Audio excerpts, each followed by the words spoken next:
Break Broke 23. So in this video we're going to take a look at the new RYOBI 18 volt 280 CFM leaf blower, or as they say, cordless jet fan blower. So this was $99 at Home Depot without a battery. We have some other RYOBI consumer grade power tools. So we got the charger here, got my little skill saw over there, and I got a couple drills, and I got a couple extra batteries.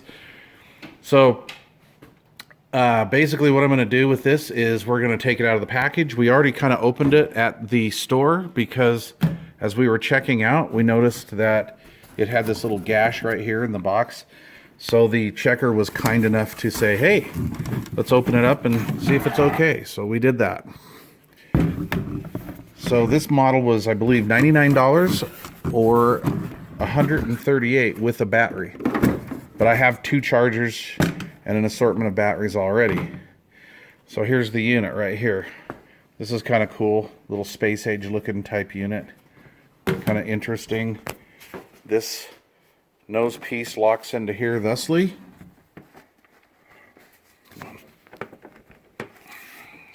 There we go. It didn't click to lock in, but it looks like it's locked. Let's try to pull it out.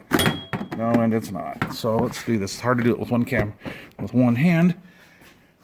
Okay, so anyway, that's the unit.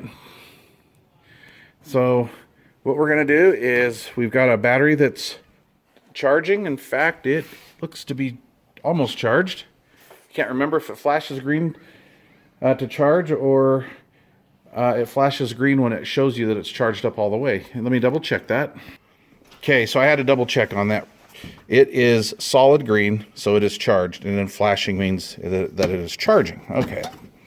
So I've got a few of these, like I said. I've got the big 4 amp hour battery for my skill saw, because the RYOBI skill saw is kind of a chow hound. It definitely sucks the battery down quite fast, and these small batteries just don't last very long. So generally every one of my pieces of yard gear is gasoline, but we decided to try this electric one just because we have the batteries.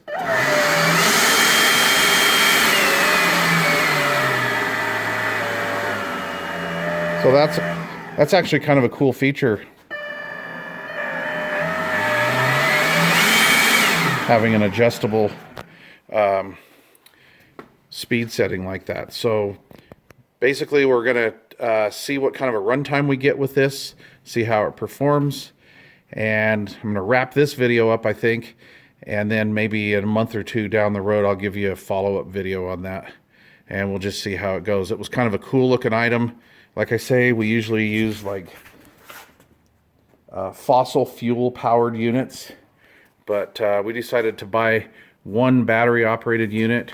And we'll just see how it goes, because quite honestly, every time I try to use a battery operated power tool, when I go to reach for it, when I really need it, it's always dead. So we'll see how that goes. I want to say I'm surprised and disappointed, but I kind of am and I'm not. So here's the deal.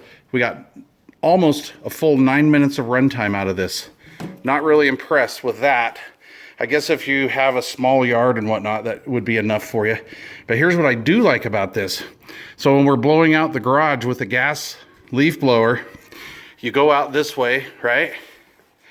You blow stuff out. But if you want to get stuff out of the corner, when you walk back in here with the leaf blower, you're blowing stuff back around into the garage. This one, you just let go of the throttle, come back in here with no leaf blower action, and then start off. So in a way, it actually is better than a gas leaf blower. And like I'm saying, when you're going back to your project, you're actually not blowing more leaves in and around and fluffing leaves up like we were doing with the gas leaf blower. So I can see a purpose for it, because it's just on and off and variable speed, obviously. But the bad thing is you only get a 9-minute runtime. But it's a very quality unit so far. So that's my first video on the RYOBI leaf blower. I'll leave a link to it down below. I'll leave a link to it down below on how to get backup batteries for it. And then in about a month or two after we get some use on it, I'll come back for review and let you know how it's holding up. All right, thanks for watching.